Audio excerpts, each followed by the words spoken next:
Hello and welcome to my Ironman progress video. This week I was focusing on quests and I managed to complete a decent amount of them. I mostly completed easy quests with decent rewards, since I'll benefit from them more now than I would if I do them in the future. In reality, it would have been better to start my Ironman with quests, but I wasn't feeling in the questing mood at the time. Before we start with quests, I got some Viswax so I can boost my daily challenges. I probably won't show every time I get Viswax, but just know that I'm doing it almost every day, as long as I remember to do it, of course. For the most part, I'm only going to collect it if it's over 75 Viswax. Anything less doesn't seem worth it for the runes. I then did some more daily farming. I am planting herbs on the side and limp roots when I have the seeds, but currently I'm not doing much PVM, so I only have Terramin and Marintels for now. Even though they are low level herbs, I am still using super compost because it's very easy to get it with the daily pineapples, so I figure I might as well get as many herbs as I possibly can out of the seeds I have. I realize now that I didn't actually level my rune weapons to +1 like I said I did. So I went ahead and upgraded my two-handed weapon to a +3 and my chest plate to a +1 since I'm mainly going to be using two-handed weapons. And now they're as good as they could be. And to top it off, we got a level in smithing. And now we have the quests. I did most of them in small chunks so I don't burn myself out, starting with Dragon Slayer. This is a good quest to complete so I can get the Dragon Fire Shield, as well as some good experience in combat, which gave me a level in defense and 2 strength levels. I then went to Draenor to complete Ernest the Chicken quest. I did this so that I can complete Animal Magnetism. I figure I should get this done so that I can use the Avis Accumulator since it's a good range cape for the early on gameplay. And at the same time I got a fletching level out of it. After that I did Horror from the Deep quest. I figure I would do this to unlock the Dagannoth location so I have an easier access to them for my Slayer tasks.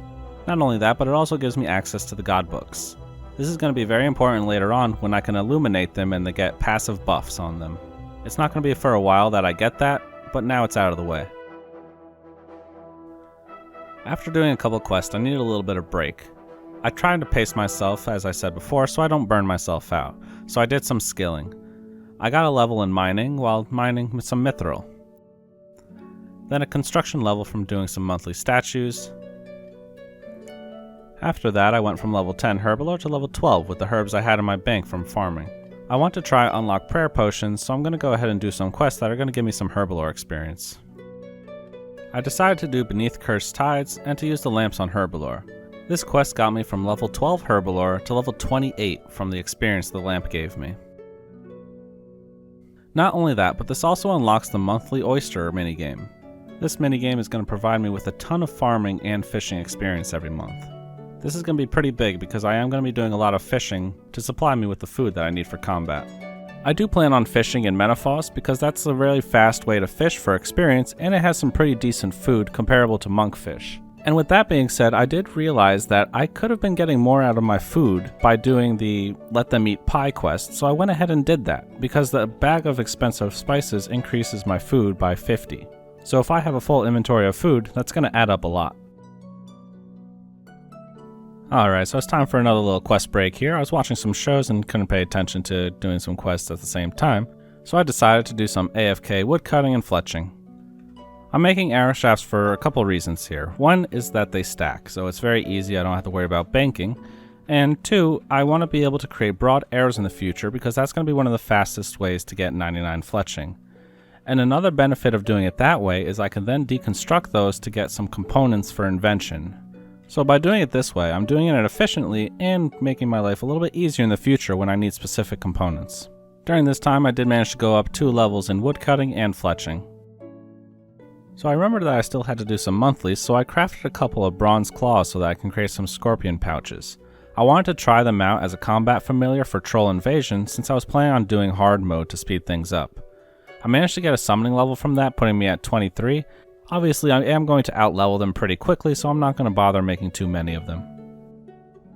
So me and my Scorpion went into hard mode Troll Invasion, and as I said, it was surprisingly easy. I expected to have a lot of resistance, but I only ended up eating 3 trout, so it wasn't as hard as I thought. And I used the reward book on Herbalore and got from level 28 to 33, so I'm getting that much closer to prayer potions. Obviously, the next challenge for the prayer potions is actually getting the Ranars for them. So I was trying to do my Viswax and I didn't have enough runes to complete it. I needed more mind runes. So I went around and bought all the runes that I could, and then when they ran out of stock, I used the Wicked Hood to take out the essence from my hood, and then I used them on the altar. I ended up getting 55 rune crafting from that, and I was able to get 89 Viswax, so that was an amazing haul. So with the Viswax I just accumulated, I extended my archaeology daily, and I managed to get 48 archaeology. So I do have a Slayer daily, so I went ahead and got a Slayer task to kill infernal mages. Now I was pretty excited about this task because I had a chance of dropping a lava battle staff. It's very rare to get, but it's still a chance. So I went ahead and did the Slayer task. I got 2 Slayer levels out of it, but unfortunately I did not get any lava battle staff from it, so better luck next time, I guess. I also managed to get an attack, as well as a defense level in the process. I had to make a couple trips because I do hit pretty hard, so it did extend the trip a bit. Since I was already in Canvas, I went ahead and did the god statue there. I managed to get a construction and a prayer level from that one. And then I moved over to Lumbridge to finish that one up before I forgot and got another construction level. And here we have a surprise farming level. So I haven't done the Circus in years, but my curiosity got the best of me. So I went ahead and took a look at it and did a little bit of research here, and I figured out it's actually not too bad. So I went in there and did agility, range, and mage and got a level from that. So from now on I am going to be doing this event every week. It doesn't take too much time and it gives a decent amount of experience, as well as a nice cosmetic if I can get that red hat, so I have that to look forward to. Now it's time to hop back into questing. We're going to go ahead and start this one with the Fight Arena quest that gives a decent amount of combat XP. I didn't get any levels out of it, but it was still a nice chunk. Next up was the Druid Ritual. Once again, no levels from this one, but I did get some pretty decent quest points. You'll see later why I need them, if you don't already know. Next up I did the Witch's House, which is another one I should have done early on, but I did get 4 quest points out of it, so that's very helpful.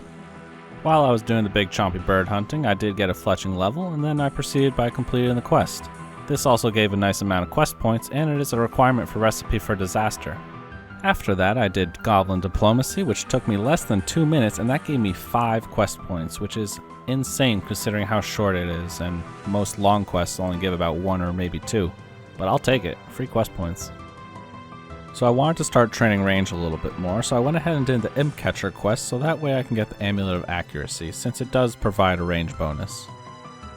And speaking of Slayer, very soon I'll be able to use Chandelar and Zarnis to get my new Slayer tasks, so I went ahead and completed Lost City to prepare myself for that. Up next we have the Jungle Potion here completed. I did grab a few extra herbs because some of the herbs that are found in this quest are required for other quests, so I figure I might as well get them now and save me time in the future. And looks like here we have 2 little sneaky farming levels coming in. Alright, and this is one of the main reasons that I want to do quests other than the benefits. I need runes, and I don't have money to buy the runes, and I don't want to sit here crafting all these runes. So I'm going to go over to the quest point shop, and I'm going to buy some of those clue die with my quest points. And that's going to give me 250k, and now I can afford to buy some runes to get that Viswax. And that's also another reason why I did some quests like Goblin Diplomacy, which are really short, don't really give me much benefits other than 5 quest points. It's just easy money pretty much. So I decided to do a bit of cooking to work on my cooking daily. I decided not to collect it right away, instead I wanted to stack it with my agility. So I went to the Barbarian Assault Agility course and I did that. Once I completed the agility daily, I went ahead and collected them both. The cooking one was only up there for about a split second, and then I went directly to agility instead of kind of showing both at the same time, but just know I did level in cooking as well as agility. Something I've been neglecting to do are the Guthix caches, when in reality I definitely should not be doing that. Divination is extremely important since Invention is heavily reliant on it with the divine charges, so I'm going to do my best to do them every single day, 2 times a day, to make sure that I maximize my divination experience. Now that I got more dailies out of the way, I want to do a few more quests. First one I want to do is the Tourist Trap. This quest got me a fletching level, and it is a prerequisite for Desert Treasure, which is also an important quest to do so that I can cast Ancient Magics. Blood Burst and Blood Barrage are going to be extremely important for high level PVM since it's going to heal me a lot, so it's going to allow me to last longer on my boss trips. The requirements for Desert Treasure aren't that high, so I might be able to do that relatively soon if I work towards it. It would be a pretty good short-term goal to shoot for. After that, I needed to cool down from the hot desert heat, so I went ahead and did the fishing contest. This quest gave me a little bit of fishing experience, but no level. After that, I went ahead and did the Sea Slug quest to give me a little bit more fishing experience, and that one did give me a level. Just one more level and then I could finally do some Menopause fishing. After that, I went ahead and did the Shiloh Village quest. This unlocks Duradel, which is a level 100 Slayer Master, and it's also a prerequisite for other quests that I need in the future. I'm looking forward to the day that I can get a Slayer task from Duradel. He's a pretty awesome taskmaster. So I managed to get an attack level while doing the Troll Stronghold quest, and then I completed it shortly after. And just like the other quests that I did earlier, this is a prerequisite for other quests that I need to do in the future. In the background, you're going to be seeing a couple of Slayer, range, woodcutting, and summoning levels, but as far as quests goes, that's it for now. There's no main theme to the quests that I chose to do, but just know for the future episodes there will be. I just wanted to knock a lot of quests out of the way, especially the easy ones that gave a lot of quest points, just so I can get a little bit of quick money and shorten the list of my quest log. There's a lot of quests to choose from, and I didn't really know which ones I wanted to do, especially since I didn't have a lot of the requirements to do some of the higher level quests that would make that specific quest line worth it. So I figured I would just choose the easy ones, knock them out, and then shorten the list a bit. As I said in the beginning of the series, my main quest that I want to complete is going to be Plague's End, just because of how useful it is. And then someone left a comment and told me about Blood Runs Deep, which is also another important quest. So I do want to work towards those, but obviously that 75 base stat requirement is pretty high up, but I can at least start doing some quests that'll get me towards that. As far as Blood Runs Deep, I am pretty close to that because I did do Darkness of Hollowvale already, so I only have about 2 more quests that I need to do before I can do that, as well as get the stats. I also want to start getting into PVM a little bit more, so that means more Slayer tasks and also killing a few bosses for Reaper tasks. I do have a mole task, so I'm going to go ahead and give that a go and see if I can complete it or not. If I can, that'll be the basis of whether I can actually start PVMing or not. If I can't, then I'll just train a little bit more. Alright, and that's going to be it for now. So stay tuned for more questing in the next video, as well as potentially a bit of PVM and a little bit of bossing. We'll take it from there. And I'd like to thank you all for watching. If you enjoyed the video, please leave a like, comment, and subscribe, and I'll catch you guys in the next one. Bye!